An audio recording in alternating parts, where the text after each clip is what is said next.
परम पूज्य माँ विशुद्धमती जी को शत शत नमन हमारा।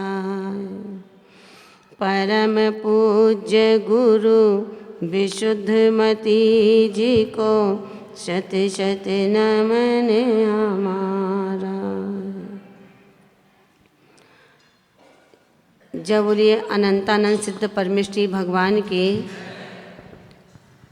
मूल नायक तीर्थंकर श्री महावीर स्वामी की, 24 तीर्थंकर भगवान की, परम पूज्य गुरुदेव आचार्य श्री निर्मल सागर जी महाराज की, 3 कम 9 करोड़ महामुनिराज की, परम पूज्य सिद्धांत रत्न भारत गौरव गणनी शिरोमणि आर्यका श्री विशुद्धमती माता जी की, द्वादशांग में जिनवाणी माता की, श्रीमद् जैन धर्म की।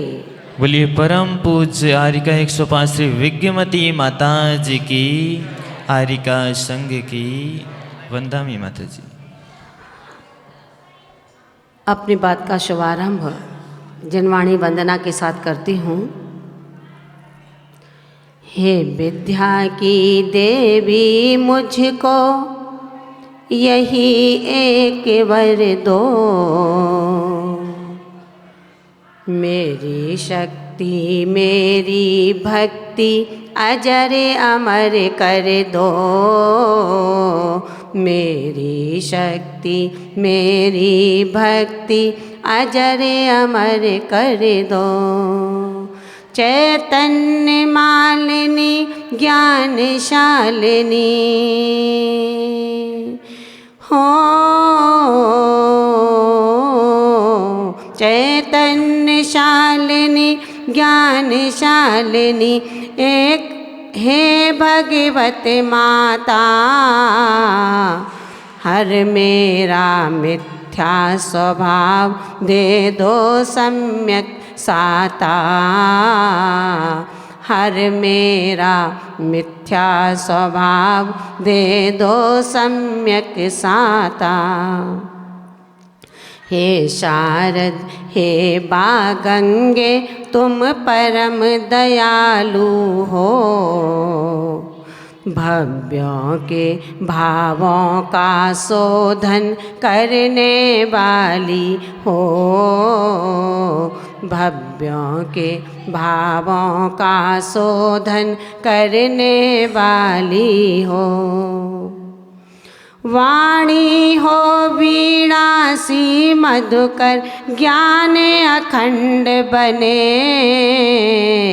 हे श्रुत देवी करुणित बंदन मिथ्या ज्ञान हने,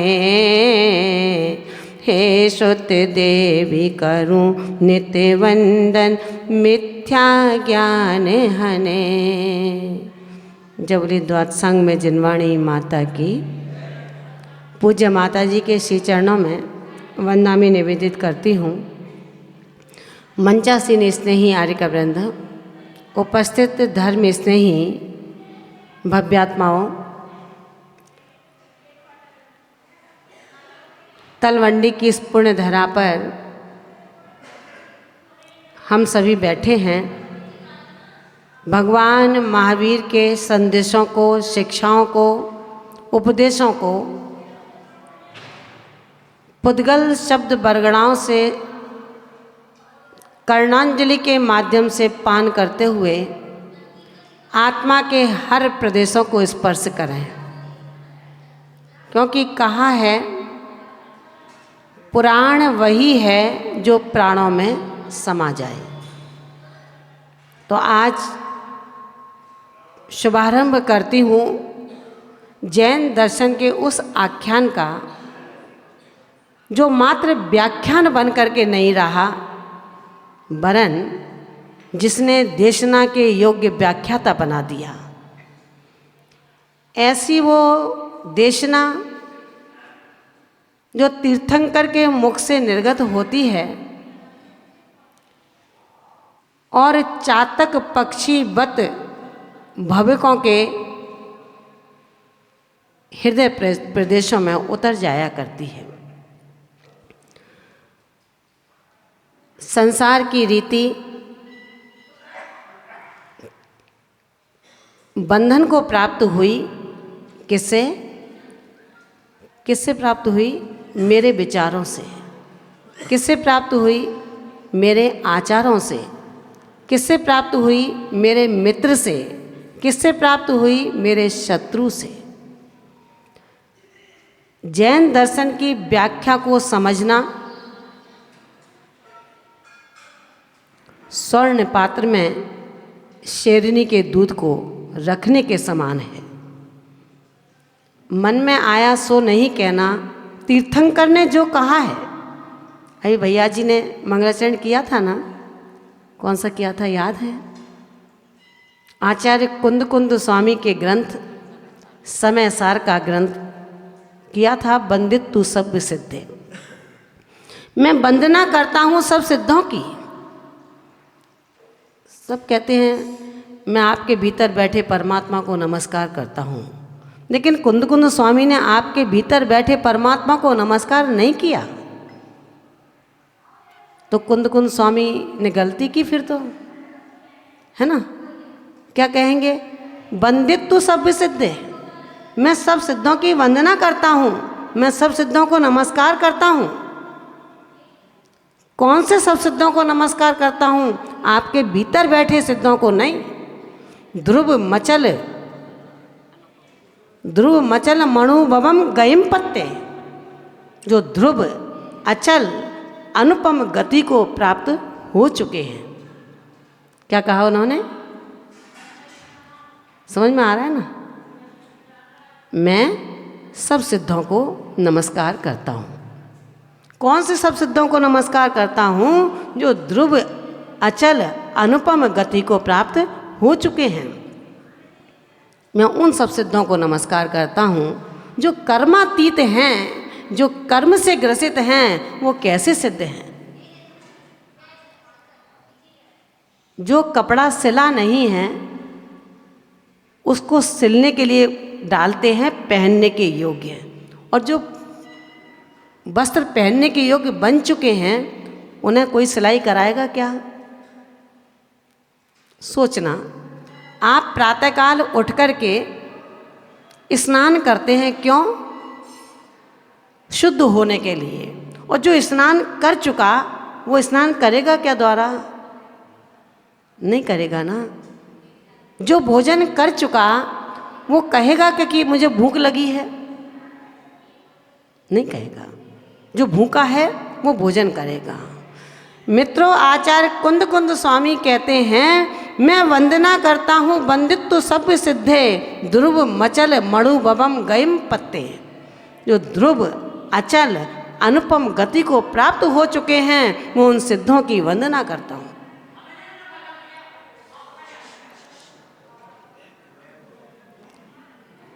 समझ में आया ना? अब उन्होंने क्या कहा? बोझामी समय पाहुड। मैं समय प्राभत को कहूँगा। कौन से समय प्राभत को कहूँगा? जो मैंने लिखा है, मेरे मित्र ने लिखा है, मेरे गुरु ने लिखा है। किस समय प्राभत को कहूँगा? मिणमो सुए केवली बढ़ियम, जो केवली और श्रुत केवलियों के द्वारा कहा गया है, उस समय प्राभत को अब मैं लिखने का प्रयास करता हूँ। ये किसने कहा? आचार्य कुंद कुंद स्वामी ने। ध्यान रखना, हमारी और तुम्हारी कलम में ताकत नहीं है कि हम जैन दर्शन को लिख पाएँ, और लिखेंगे भी तो वही लिखेंगे जो तीर्थंकर की वाणी से निर्गत है। चाहे पंडित दौलत राम जी हों, उन्होंने भी यही कहा, पे कछु कहूँ कही मुनि यथा, मैं वो कहूँगा जो पूर्वाचार्य मुनियों ने कहा है, अपने मन से कुछ भी नहीं कहूँगा। मित्रों, आज हम प्रकरण आपके बीच में लेते हैं कि उन सिद्धत्व की प्राप्ति मेरे जीवन में मुझे कैसे होगी। करना चाहते हैं या नहीं? पहले तो ये निर्णय करें, हम सिद्ध बनना चाहते हैं क्या? हमारे अध्यक्ष साहब जो अब सिद्धत्व की कगार पर खड़े हुए हैं, आज आए हैं, इनके दर्शन करके मुझे अच्छा लगा। जिन्होंने हम सबको योग्य बनाया, इस योग्य कि हम आपके बीच में आ सकें और बैठकर दो बात कर सकें। अब हमारा समय कैसा हो गया है? रिटर्न, वापस होने का हो गया। अब क्या करना चाहिए? सिद्ध बनना चाहिए या नहीं बनना चाहिए? अब सिद्ध कोई ऐसा नहीं है बतासा कि उठाओ मुंह में रखो और पेट में उतर जाए। उसके लिए मेहनत करना पड़ेगा, पुरुषार्थ करना पड़ेगा, योजना बनानी पड़ेगी, लक्ष्य को साधना पड़ेगा। उस लक्ष्य को छूने के लिए हमें क्या करना पड़ेगा? किसी गुरु की शरण को प्राप्त होना पड़ेगा, किसी माँ की चरणों में जाना पड़ेगा। कौन सी माँ? जिनवाणी माँ। जिनवाणी माँ के चरणों में जाकर के जिन्होंने जो हमें दिया है वो उसको समझना, आचरण में लाना और अपने जीवन को आगे बढ़ाना। जैन दर्शन ने कहा कि रे चेतन, तू क्यों भटकता है? भटकने का कारण क्या है? किसने तुझे भटकाया है? उत्तर मिलता है कि कोई और नहीं है, वो सिर्फ तेरी करनी के द्वारा बंधे हुए कर्म हैं जो तुझे यत्र तत्र भटकाते हैं। कर्मों के पीछे भागने से काम नहीं चलेगा। कर्मों से छुटकारा प्राप्त करना है तो मुझे ये समझना पड़ेगा कि कर्म कौन है, क्या है उनका परिचय, किस तरह से मेरे पीछे वो कर्म आए, कौन ऐसा दुश्मन है मेरा जिसने मेरे पीछे कर्मों को छोड़ा है। अपन तो ये कहते हैं ना कि इसने दुकान खोल ली है, इसलिए मेरे ग्राहक कट के वहाँ चले गए हैं। ये कहते हैं ना मंत्री जी, सामरिया जी कह रहे हैं, यही कहते हैं कि मैंने दुकान खोल ली है, मेरी दुकान के बाजू में दुकान खोल ली है, इसलिए मेरे ग्राहक इसने ले लिए हैं। लेकिन जैन दर्शन इस चीज़ को स्वीकार नहीं करता। जैन दर्शन कहता है कि ज्ञानी ऐसा नहीं है कि बाजू में दुकान खुलने से तेरे ग्राहक वहाँ चले गए। जितने जितने अंशों में आपके लाभांतराय कर्म का उपशम है, उतने उतने अंशों में तुम्हें लाभ प्राप्त होगा, और जितने जितने अंशों में अंतराय कर्म का उदय है, उतने उतने कर्मों अंशों में तुम्हारे आया हुआ ग्राहक भी आपके दुकान से वापस चला जाएगा। तो इसका मतलब क्या करना चाहिए? पड़ोसी को भगाना चाहिए, टोना टोटका करवाना चाहिए, क्या करवाना चाहिए? अज्ञानी आत्मा जाता है झाड़ फूक करने के पास में कि भैया तुम मेरे मित्र हो, मेरे दुकान के बराबर में उसने दुकान खोली है, उसकी दुकान क्लिक करवा दो। लेकिन मित्रों ध्यान रखना, मंत्र तंत्र भी जब ही कार्यकारी होते हैं जब आपका पुण्य कर्म का उदय होता है, नहीं तो वो मंत्र उल्टे आपको ही लगते हैं। उसकी तो दुकान क्लिक हो या ना हो, लेकिन तुम्हारी दुकान जरूर क्लिक होगी। तो ये कौन है? ये कर्म है। कर्म कितने होते हैं? कर्म कितने होते हैं? कर्म 8 होते हैं। कौन कौन से होते हैं?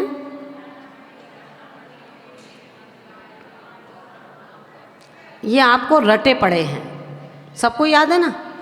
कोई ऐसे जिनको कर्म याद नहीं हो? 8 सबको याद है। ज्ञानावर्णी, दर्शनावर्णी, वेदनीय, मोहिनी, आयु, नाम, गोत्र और अंतराय। ठीक है ना? अब प्रश्न उठता है, पहला कर्म कौन सा है? ज्ञानावर्णी कर्म। ज्ञानावर्णी कर्म का कार्य क्या है? ज्ञान को ढकना। आवरण माने ढकना, ज्ञान को ढकना। जैसे आप अपनी रसोई में किसी भी व्यंजन को बनाते हैं और उसको ढक देते हैं, आवरण हो गया। चित्र का आवरण हटवा करके चित्रांकन करवाते हैं आप, आवरण ढकना। ज्ञान को ढका किसने? किसने ढका? ज्ञानावर्णी कर्म ने। सही बात है क्या ये? आप लोग भी हाँ ना तो बोल सकते हो ना। ज्ञानावर्णी कर्म ने ढका किसको? ज्ञान गुण को। ज्ञान गुण को ज्ञानावर्णी कर्म ने ढका है। सही बात है ना? अरे बोलो ना हाँ, सही बात है ना? फिर लड़ते क्यों हो कि मेरा बच्चा फेल कर दिया तुमने? फिर क्यों कहते हो कि मेरे बच्चे के लिए माहौल नहीं बना, छोटे भाई ने बिल्कुल समय नहीं दिया और हर समय अपना डीजे चलाता रहता था? क्यों हम उसके ऊपर बंदूक रखते हैं? सोचना, हम क्या करते हैं? ज्ञानावर्णी कर्म का बंध किन कारणों से हुआ? दूसरे के बच्चे की सफलता को देख करके प्रसन्नता न होना, ये ज्ञानावर्णी कर्म का आश्रय है। पूजा कर रहे हैं आप लोग, पढ़ाई कर रहे हैं ना? पढ़ने का शौक़ तो सबको है, पढ़ेंगे माता जी, हम पढ़ेंगे, लेकिन पढ़ोगे क्या? क्या पढ़ना है? सोचना, आपका छोटा सा 2.5 वर्ष का बच्चा, 3 वर्ष का बच्चा, 4 वर्ष का बच्चा, उसको आप एडमिशन के लिए जब स्कूल में ले जाते हो तो कौन सी क्लास में एडमिशन कराते हो? नर्सरी में नहीं, पहले प्ले में खेलने जाता है बच्चा, उसे स्कूल का रास्ता दिखाते हैं कि स्कूल कैसा होता है ना? उसके बाद में क्रम से आगे आगे नर्सरी में जाएगा, पहली दूसरी, अब केजी, अपर केजी, जो क्लासें चली हैं उसमें जाता है। उसके बाद वो फर्स्ट में आता है, सेकंड में आता है, थर्ड में आता है, धीरे धीरे धीरे धीरे क्रम से बढ़ता है। और आप लोगों ने कैसे अपना एडमिशन कराया है? बोलो ना, कैसे कराया आपने? आपने स्कूल का मुंह देखा क्या? उस स्कूल की बात नहीं कर रही मैं तो मोक्ष मार्ग के स्कूल की बात कर रही हूँ। उसका मुंह देखा क्या अभी तक अपन ने? नहीं देखा, और डायरेक्ट सीए की क्लास में बैठ गए जाकर के। डायरेक्ट कौन सी क्लास में बैठे? समय सार, नियम सार, प्रवचन सार, ये चाहिए, सार चाहिए, निस्सार छोड़ना है। निस्सार को समझा ही नहीं है कि निस्सार है क्या, तो छोड़ोगे कैसे? बिन जानते दोष गुणन को कैसे तजिए गईए। जब तक दोष जाना ही नहीं कि दोषपूर्ण है क्या, उसे छोड़ेंगे कैसे? जाना है क्या? सबसे पहले ज्ञानावर्णी की बात आज करूंगी मैं आपके बीच में, क्योंकि समय बिल्कुल नहीं है। आपको बिल्कुल फिक्स समय पर यहाँ पर आना पड़ेगा। 8:30 तो 8:30, 8:35 भी नहीं हो सकते, 8:31 भी नहीं हो सकते, क्योंकि आगे का कार्यक्रम हमारा बिल्कुल फिक्स है। तो ज्ञानावर्णी बात आज मैं शुरू कर रही हूँ। तो इसमें क्या है कि ज्ञानावर्णी का आवरण कैसे लगा, क्या कारण हुआ मेरी ज्ञानावर्णी कर्म में जो क्षयोपशम की वृद्धि नहीं हो पा रही। आचार्य भगवंत कहते हैं कि इसमें भी 8 जो इसके भेद हैं, गुण हैं, उन पर ध्यान देना पड़ेगा। मंदिर में पूजा करते हैं ना, कैसे पूजा करते हैं? तत्व सूत्र पढ़ते हो, सहस्रनाम पढ़ते हो, मेरी भावना पढ़ते हो, तमाम चीज़ें पढ़ते हो। कैसे पढ़ते हो? कैसे पढ़ते हो? ध्यान रखना, मैं आपको वो बात बताना चाहती हूँ, जब तक पढ़ने में अर्थ की शुद्धि नहीं है, शब्द की शुद्धि नहीं है, वाक्यों की शुद्धि नहीं है, चित्त की स्थिरता की शुद्धि नहीं है, काल की शुद्धि नहीं है, ज्ञान जिनवाणी के प्रति क्या श्रद्धान होना चाहिए, इसकी विवेक बुद्धि नहीं है, तब तक क्षयोपशम में कभी वृद्धि नहीं हो सकती है। इसलिए ज्ञानावर्णी कर्म का जो बंध हुआ, उस ज्ञान के लिए हम बंध के लिए क्या करें? बंध क्यों हुआ, इसके कारण क्या मिले?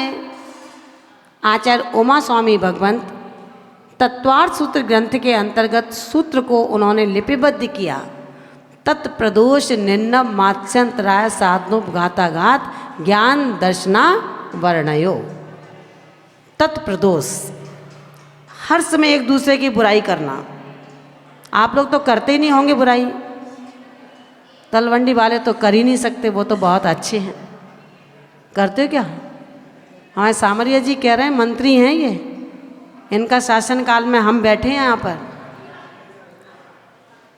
नहीं, ये तो आपकी बड़प्पन है। जो सत्य है वो तो यही है, आप मंत्री हैं और हमारे पहाड़िया जी अध्यक्ष हैं।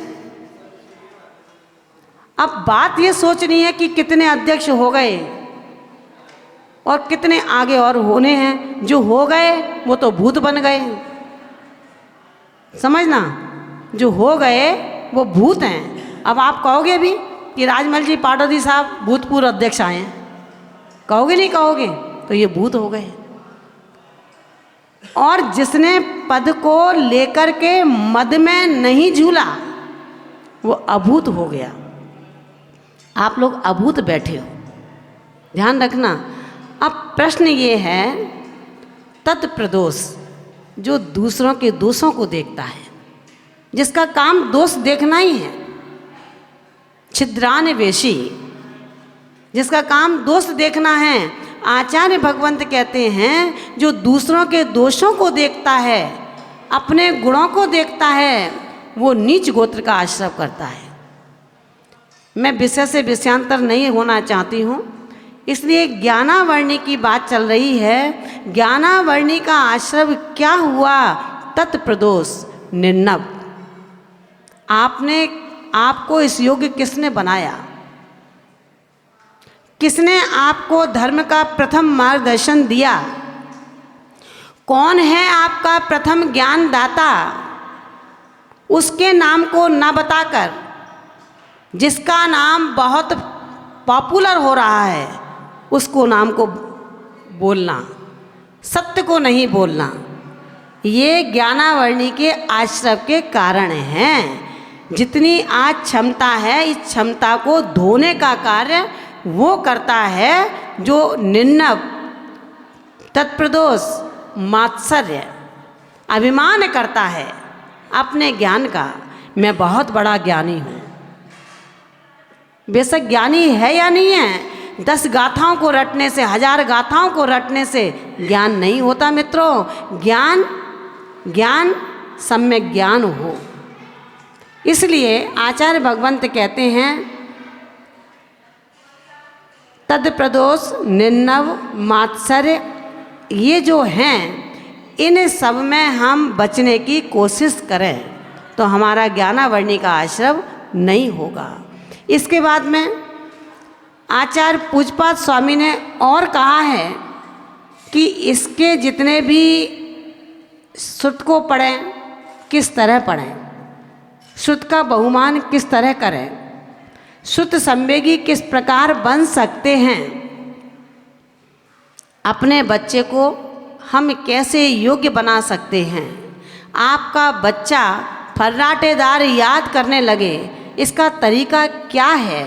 इन तमाम व्यवस्थाओं के माध्यम से ज्ञानावर्णी कर्म एक ऐसा है जो हमें आगे नहीं बढ़ने देता है। अब इसको रोकने का तरीका क्या है? क्या तरीका है, कोई बताएंगे आप लोग? बता सकते तो बताओ, आप तो बहुत पढ़ते हो, बहुत स्वाध्याय चल रही है। ज्ञानावर्णी हमारा कर्म बंद ना हो, इसका तरीका क्या है? आचार्य देव कहते हैं कि चेतन, जल्दी न कर, आहिस्ते आहिस्ते चल, लेकिन आस्था के साथ चल, मंजिल तक पहुंच जाएगा। आज नहीं कल इस बात को समझ जाएगा। इसलिए मित्रों, कल की प्रतीक्षा करिए कि ज्ञानावर्णी कर्म बंध से हम कैसे बच सकते हैं। कौन ऐसा भव्यात्मा हुआ जो ज्ञानावर्णी कर्म के उदय होते होते और ज्ञानावर्णी के कर्म को उसने समूल जड़ से नष्ट कर दिया। उसी ही पर्याय में प्रतीक्षा करें और सही समय पर पधारने का पुरुषार्थ करें। अभी यहाँ से जो भी अनाउंस किया जाए समय, या तो 8:30 बजे, 8:45 का समय मुझे बताया जा रहा है।